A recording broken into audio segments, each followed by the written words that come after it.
നമസ്കാരം.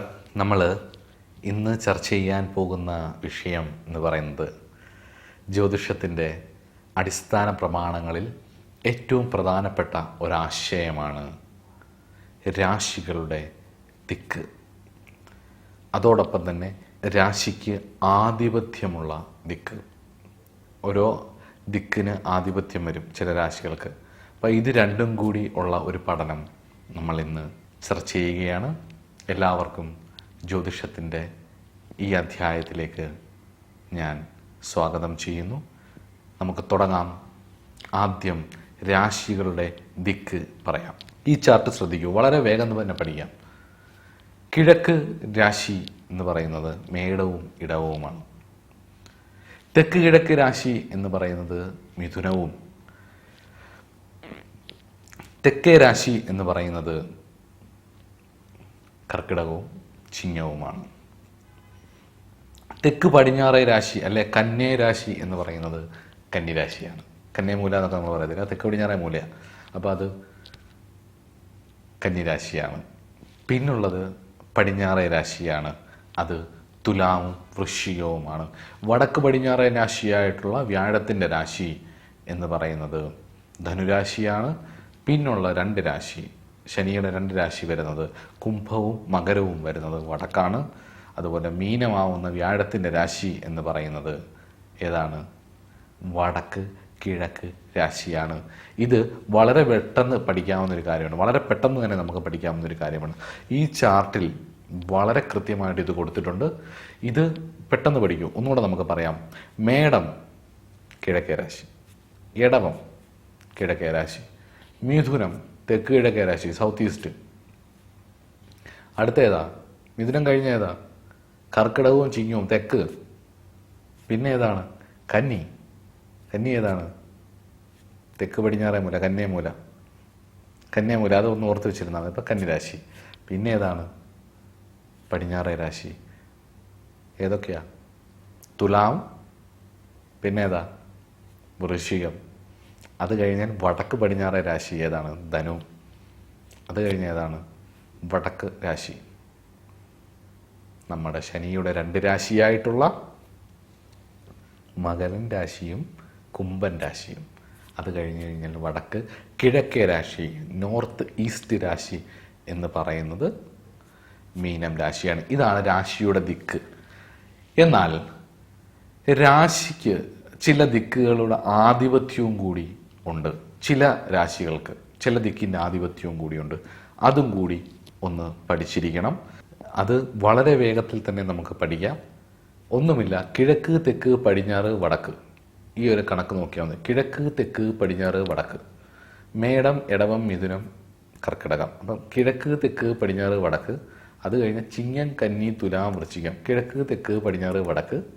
അത് കഴിഞ്ഞ് കഴിഞ്ഞാൽ ഏതാണ്? ധനു മകരം കുംഭം മീനം, കിഴക്ക് തെക്ക് പടിഞ്ഞാറ് വടക്ക്. ഇങ്ങനെ ഇതുകൂടെ പഠിച്ചു വെക്കുക. കിഴക്ക് തെക്ക് പടിഞ്ഞാറ് വടക്ക്, കിഴക്ക് തെക്ക് പടിഞ്ഞാറ് വടക്ക്, കിഴക്ക് തെക്ക് പടിഞ്ഞാറ് വടക്ക്. കഴിഞ്ഞല്ലോ. അല്ലെങ്കിൽ കിഴക്കിൻ്റെ ത്രികോണഭാവങ്ങൾ, കിഴക്കും 1, 5, 9, തെക്കിൻ്റെ 1, 5, 9, പടിഞ്ഞാറ് നിൽക്കുന്ന രാശിയുടെ 1, 5, 9, വടക്കിൻ്റെ 1, 5, 9 ത്രികോണഭാവങ്ങൾ. അതാത് ആധിപത്യമുള്ളതായിരിക്കും. എളുപ്പം ഇത് രണ്ടും കൂടി കൺഫ്യൂഷൻ ആവരുത്. മറ്റേത് രാശി ദിക്കാണ്, ഇത് ദിക്കിൻ്റെ ആധിപത്യമുള്ള രാശിയും കൂടെ. ഇത് രണ്ടും കൂടി കൂട്ടി യോജിപ്പിച്ചിട്ട് വേണം ഫലം പറയാൻ. പ്രശ്നം വെക്കുമല്ലോ നമ്മൾ. പ്രശ്നം വെക്കുന്ന സമയത്ത് ഈ ഐഡിയ പലയിടത്തും ഉപകാരപ്പെടും. ഇതൊക്കെ ഹയർ പഠനമായതുകൊണ്ട് ആ സമയത്ത് എന്തായാലും ജ്യോതിഷത്തിൻ്റെ വിഷയങ്ങൾ പഠിപ്പിച്ച ശേഷം പ്രശ്നത്തിൻ്റെ ഒരു ബേസിക്കും കൂടി എന്തായാലും ക്ലാസ് എടുക്കണമെന്ന് ആഗ്രഹമുണ്ട്. അത് ദൈവം തമ്പുരാൻ അനുഗ്രഹിക്കട്ടെ. ഇത് ആ സമയത്ത് നമുക്ക് ഉപകാരപ്പെടാം. എസ്പെഷ്യലി എന്തെങ്കിലും കാര്യം ഇതെങ്ങോട്ടാണ് പോകുന്നത്, അല്ലെങ്കിൽ ഏത് ദിക്കിൽ നിന്നാണത് വരാൻ സാധ്യതയുള്ളത്, ഏത് ദിക്കിലേക്കാണ് ഇത് പോയിട്ടുള്ളത്, അല്ലെങ്കിൽ ജാതകമെടുക്കുന്ന സമയത്ത് വിവാഹം ഏത് ദിക്കിൽ നിന്ന് വരാം എന്നൊക്കെയുള്ളത് ഈ രാശിയുടെ ദിക്കിൻ്റെ ഇതിനെപ്പറ്റിയും നമ്മൾ പഠിച്ചിരുന്നാൽ രാശിയുടെ ദിക്ക് ദിക്ക്, രാശിക്ക് ആധിപത്യമുള്ള ദിക്ക് ഒക്കെ പഠിച്ചിരുന്നാൽ നമുക്ക് വളരെ പെട്ടെന്ന് തന്നെ പറയാൻ പറ്റും. ഇതൊരു നല്ല രസമുള്ള ഒരു പഠനമാണ്. ഇത് ഒരുപാടിടത്ത് നമുക്ക് ഉപയോഗിക്കാൻ പറ്റുന്നതുമാണ്. ഞാൻ എന്തുകൊണ്ടാണെന്നറിയോ ഈ വ്യത്യസ്തമായിട്ടുള്ള വിഷയങ്ങളും വ്യത്യസ്തമായിട്ടുള്ള കാര്യങ്ങളും പഠിപ്പിച്ച് കഴിഞ്ഞ ശേഷം ഭാവങ്ങളിലേക്കും നക്ഷത്രങ്ങളിലേക്കും പോകുന്നത്. ഭാവങ്ങളും നക്ഷത്രങ്ങളും പഠിച്ചു കഴിഞ്ഞാൽ ഈ ഒരു ഐഡിയാസ് ഒന്നുമില്ലെങ്കിൽ ജ്യോതിഷി എന്ന നിലയിൽ നമ്മുടെ അടുത്ത് വരുന്ന നിരവധിയായിട്ടുള്ള ചോദ്യങ്ങൾക്ക് ഉത്തരം പറയാനുള്ള ആയുധങ്ങൾ നമ്മുടെ കയ്യിൽ ഇല്ലാതെ പോകും. അപ്പം ഈ വിഷയത്തിൽ നമ്മളൊരു അർജുനനായിരുന്നാൽ മാത്രമേ നമ്മൾ തളർന്നിരിക്കുന്ന സമയത്ത് നമ്മൾ വാസനാമൂർത്തികൾ നമ്മളെ അനുഗ്രഹിക്കാൻ ഉള്ള അവസരമുണ്ടാവും. അർജുനനല്ലാത്തവരുടെ കൂട്ടത്തിൽ കൃഷ്ണൻ ഉണ്ടാവില്ല. നന്നായി കഴിവ് തെളിയിച്ചാൽ മാത്രമേ, നമുക്ക് വേണ്ട ആയുധങ്ങളെല്ലാം നമ്മൾ സമ്പാദിച്ചാൽ മാത്രമേ നമ്മുടെ കൂടെ ഇരിക്കുന്ന കൃഷ്ണൻ, നമ്മുടെ ഐഡിയാസ് എല്ലാം ചില സമയത്ത് പാളും. ആ സമയത്ത് ഭഗവാൻ നമ്മുടെ ഉള്ളിലൂടെ ഓർമ്മിപ്പിക്കും, പരമാത്മാവ് നമ്മളെ പ്രചോദിപ്പിക്കും.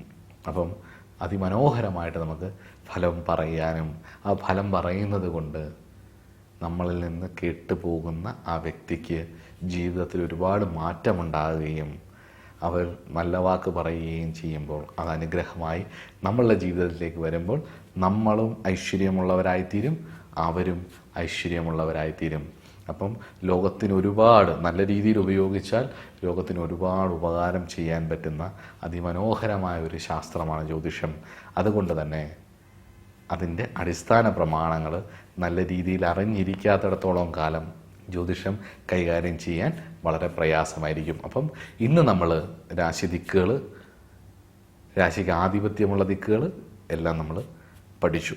അപ്പോൾ അടുത്ത ക്ലാസ്സിൽ പുതിയൊരു വിഷയവുമായി കാണുന്നിടം വരെ നമസ്കാരം.